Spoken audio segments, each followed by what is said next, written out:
It's not possible to feel depressed because that's about the past, and it's not possible to feel anxious because that's about the future.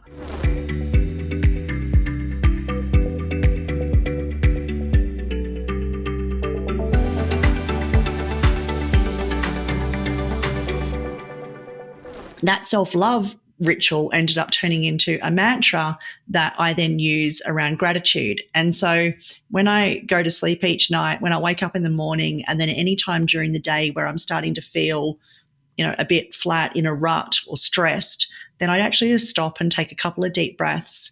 And I say to myself, thank you for the opportunity to be who I am, where I am, with what I have at this moment in time. It takes like 7 to 9 seconds, and it's just a couple of deep breaths right down into the bottom of your belly, and you're just bringing yourself so into the moment. And with all that, because if you are truly present in the moment, it's not possible to feel depressed because that's about the past. And it's not possible to feel anxious because that's about the future. And so you come into that moment, and thank you for the opportunity to be who I am, where I am, with what I have at this moment in time. It's just so powerful, and it's so, so, so simple. And so, I share that with a lot of people, and that's been something that I've gotten so much feedback just about how much that's helped. I love that so much. And it needs to be like a tattoo on your arm if it isn't. No, not quite. But what I've done is I've got that and a few other mantras. I've printed them on the back of my business card. So, when I speak and all that sort of stuff, when people buy my books, I pop them in there as a bookmark and, do those type of things as well. And I'm just in the process of actually creating a workshop around gratitude, sort of around, creating your own mantras or building into those type of things.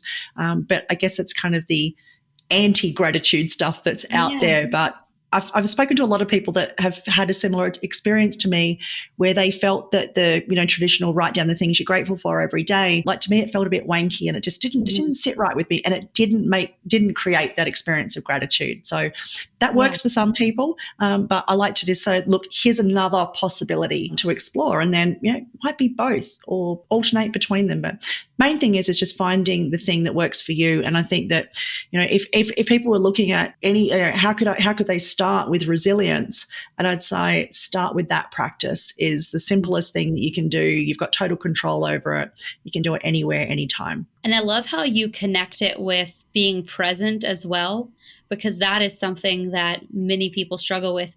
I do as well, is thinking about all of the things in your past, like even just what you may have done that day or yesterday that didn't go right, or all of the things that you're anxious about, because, anxiety is the fear of the future, things that are going to happen or haven't even happened yet. And so really sitting in that moment of gratitude in the present moment that you're in, I love how you made that connection. That is so important. Now, I want to take this conversation, I want to spin it a little bit, because I know today you help business. So you not only help individuals overcome adversity and become resilient, but you also help business owners. How did you get into business coaching? Yeah, it was pretty much everything I've done has happened organically. It's not been something that I've intentionally done. I started out just keynote speaking. And through the process of that, there have been people that have then come up and asked me, well, sometimes it can be a specific resilience thing because, as as a business owner, that, you're always challenged. There are so many challenges. There's risks. There's the trying to juggle, your things between your family and, your health, your own personal health and mental health, and trying to grow a successful business, trying to manage employees and things like that, which is probably one of the hardest things. Mm-hmm. So over time, then I've been asked to work a bit more deeply on that. And at the moment, I'm in the sort of pre-launch stage of an inner circle program with the Academy of Resilience. So I'm doing weekly calls with people that are growing their businesses, and that's been amazing. Just being able to help them with the accountability, some strategies around resilience, and just strategies around business in general. And I've sort of grown my own business, and then when I first started this business, I actually had another business I was growing at the same time with 2 business partners. So I've sort of done the juggles of all those things, but and also too, a lot of it has come through my own personal coaches and mentors. Again, so many times it's people outside of us see things in us that we don't see ourselves. And so, it's been really helpful for them to go, you should be coaching people because you've got this talent for it, and you kind of just do it in conversation anyway. And so that's how that sort of happened from a business coaching perspective. But also I've had a lot of people over the years that have seen what I've done as far as being a speaker, then publishing a book, and then growing a business on the back of that. Then a lot of people will then come and say, well, how did you do what you did? And so there's been that element of helping people from I've got a day job, but I've got a message and I want to do something with that. So then it's been able to be, helping them as well. And as I said, it's been kind of organic. It's been a bit ad hoc at times. But this year is when I just sort of gone, okay, no, I really want to intentionally do something with this. So it was first week of January. I ran an online workshop.